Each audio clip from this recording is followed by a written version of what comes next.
Et pour ce grand réveil, comme nous vous l'annoncions, chers auditeurs, nous retrouvons Michel Valadier, le directeur général de la Fondation pour l'école. Bonjour monsieur, merci d'être avec nous ce matin. Bonjour Liselotte et bonjour à tous les auditeurs de Radio Courtoisie. Alors, vous le savez, chers auditeurs, l'affaire Betaram a secoué la presse récemment. Ça continue d'être le cas d'ailleurs.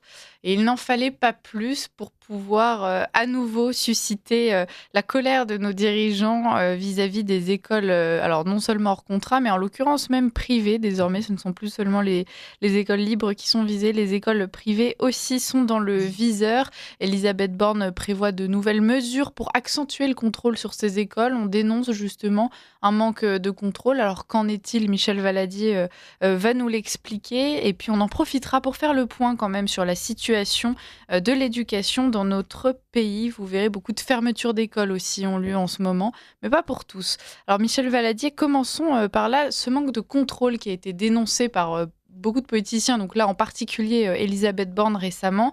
Donc ce manque de contrôle concernant les écoles privées et les écoles hors contrat, qu'est-ce que vous en pensez? Eh bien, écoutez, cette triste affaire de Betaram, je pense, doit être analysée malheureusement d'un point de vue politique avec un versant de communication. Que s'est-il passé? Un certain nombre de personnes ont été abusées, malheureusement, il y a une trentaine d'années. Donc cette affaire remonte. Il se trouve que Madame Bayrou donnait des cours de catéchisme dans cette école et qu'un certain nombre de députés d'extrême gauche ont vu là la possibilité d'envoyer des boules puantes en dehors en direction du Premier ministre. Le dit Premier ministre communique à l'ancienne, donc il n'a pas de responsable de communication, il fait ça lui-même et il s'est pris les pieds dans le tapis en communiquant fort mal sur cette affaire, et ce qui a du coup alimenté évidemment la polémique, car un certain nombre de députés, des filles et d'autres qui s'intéressent à cette affaire, je pense, n'ont pas beaucoup d'attention, de compassion pour les victimes de ce qui s'est passé il y a 30 ans, mais flairent une occasion de faire un coup médiatique et de mettre M. Bayrou dans l'embarras. On peut dire que de ce côté-là, c'est tout à fait réussi. Alors, cette affaire donc a pris a vécu cette séquence. Et puis, Madame Bord arrive en disant il faut renforcer les contrôles. Pour cela, il faut ajouter un deuxième élément. Il y a un peu plus d'un an, deux députés, dont le député Paul Vanier et les filles dont nous allons reparler, ont publié un rapport dans lequel ils constatent que l'enseignement privé en France sous contrat reçoit des subsides de l'État, ce qui est le principe même de la signature du contrat. Vous signez un contrat d'association, les professeurs sont payés par l'État et sont d'ailleurs assimilés fonctionnaires, et en plus, les collectivités sont invitées, sont priées, sont obligées de vous verser des subsides pour les frais de fonctionnement. Simplement, il est vrai que les contrôles du ministère de l'Éducation nationale sur les dépenses euh, et sur l'affectation des fonds n'est pas faite parce qu'il n'y a pas assez de personnel. Et puis, il faut dire aussi que la plupart et la quasi-totalité des établissements sont tout de même bien gérés. Donc, cette affaire n'a rien à voir avec Betaram. Et je pense que si l'on relie les deux, que fait Madame Borne? Madame Borne veut faire une opération en trois temps. La première, c'est d'essayer de distraire, si je puis dire, les accusateurs de François Bayrou de cette affaire de Betaram en disant nous allons contrôler toutes les écoles de manière à nous assurer qu'elles respectent bien les nouvelles dispositions, sachant que c'est de l'hypocrisie à l'état pur. Il y a bien longtemps, et là je donne raison au secrétaire général de l'enseignement catholique, il y a bien longtemps que l'ensemble des établissements scolaires, des associations sportives ont pris conscience qu'il y avait eu un problème au moment de ce qu'on peut appeler la libération sexuelle, en tout cas des années 60, où tous les repères qui étaient bien en place dans la société française, dans l'Église et ailleurs, ont volé en éclats. Et donc, un certain nombre de personnes se sont laissées aller à des comportements criminels, Mm. scandaleux, pécamineux. Vous prenez le problème par l'angle que vous voulez. Et donc, tout ceci est pris en compte depuis des années maintenant. Et donc, ces inspections vont déboucher sur quoi? Sur le fait que toutes ces écoles, qu'elles soient sous contrat ou hors contrat, sont dotées aujourd'hui de chartes pour encadrer, protéger les mineurs, permettre des signalements, veiller à ce que, par exemple, je prends un exemple tout à fait concret, ces 20 dernières années, l'ensemble des bureaux des pièces fermées ont été dotées à leur porte de ce qu'on appelle un oculus qui permet de voir en passant ce qui se passe à l'intérieur du bureau. Vous n'avez pratiquement plus aujourd'hui un seul bureau dans une école qui ne comporte pas cette porte avec un oculus. Pourquoi cela? Eh bien, on imagine bien que si l'on peut voir à l'intérieur, cela peut effectivement empêcher un certain nombre de gestes déplacés. Ces choses-là sont en place.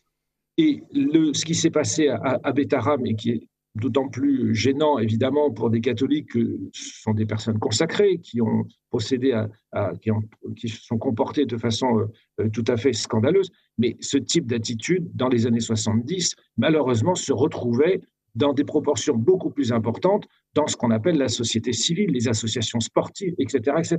Je ne voudrais pas refaire cette malheureuse histoire.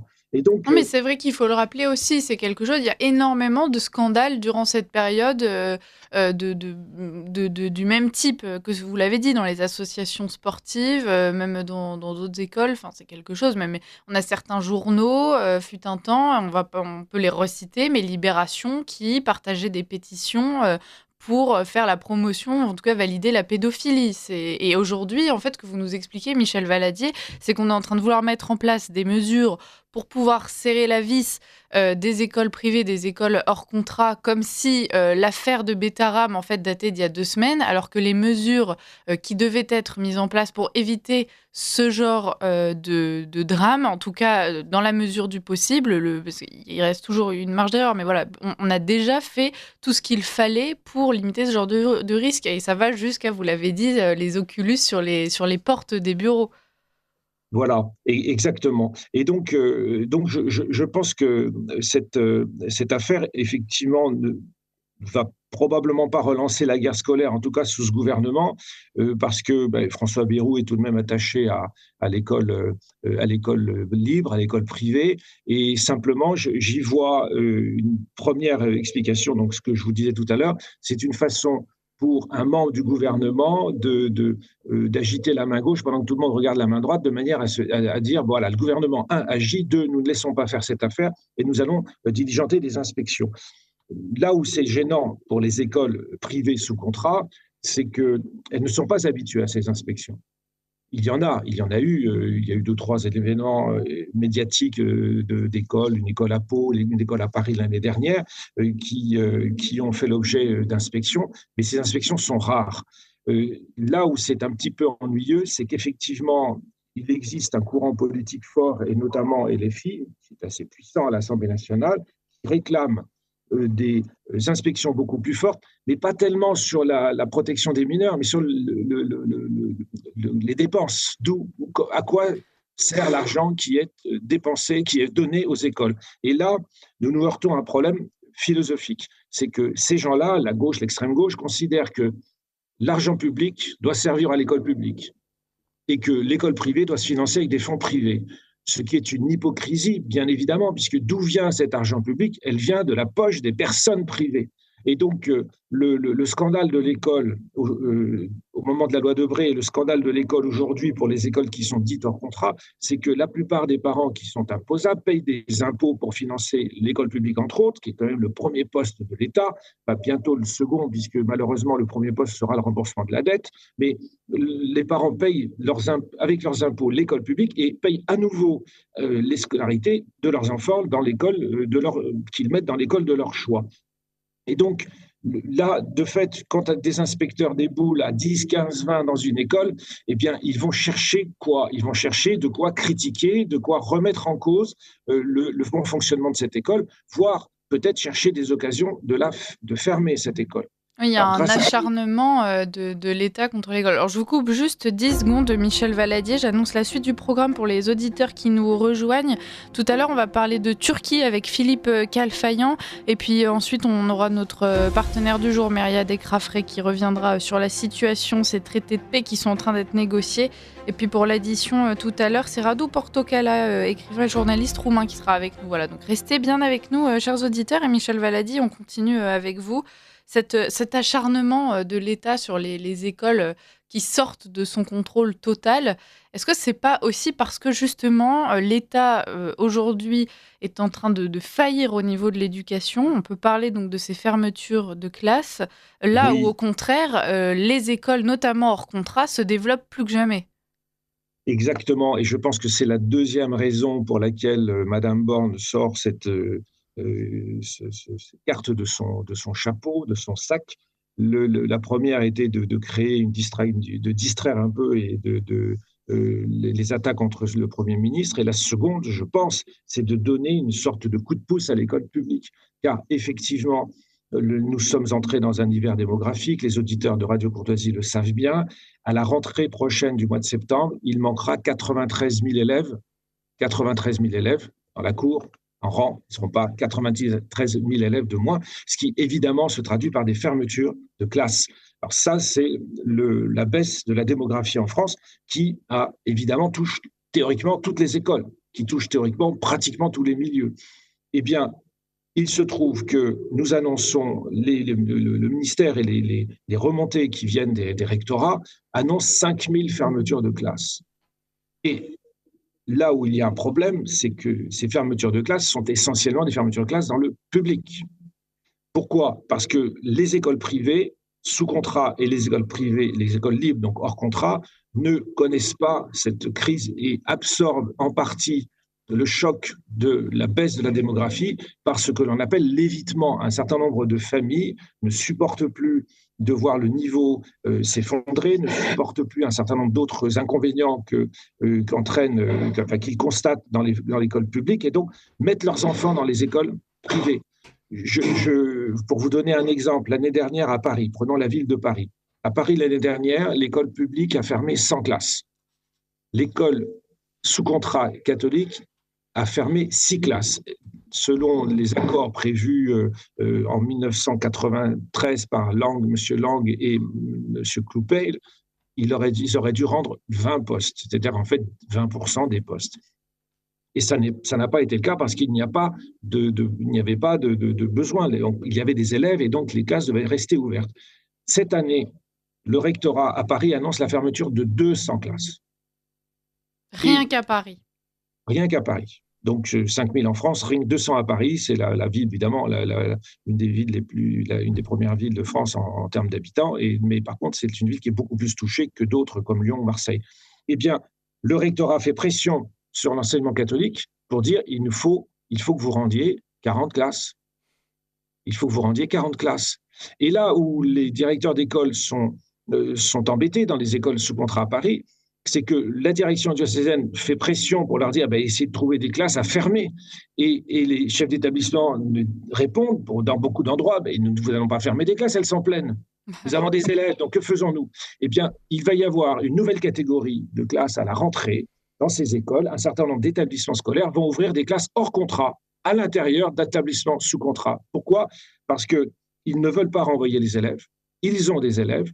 On ne leur donnera plus le budget pour financer une classe ou deux classes, et donc vous allez avoir des classes hors contrat à l'intérieur d'établissements. C'est quand même aberrant, Michel Valadi. Enfin, je vous c'est coupe, complètement aberrant. Et ce n'est pas terminé. Nous avons identifié 148 projets de création d'écoles en France hors contrat, ce qui fait, avec les classes qui vont s'ouvrir dans les écoles déjà existantes, au moins 400 créations de nouvelles classes.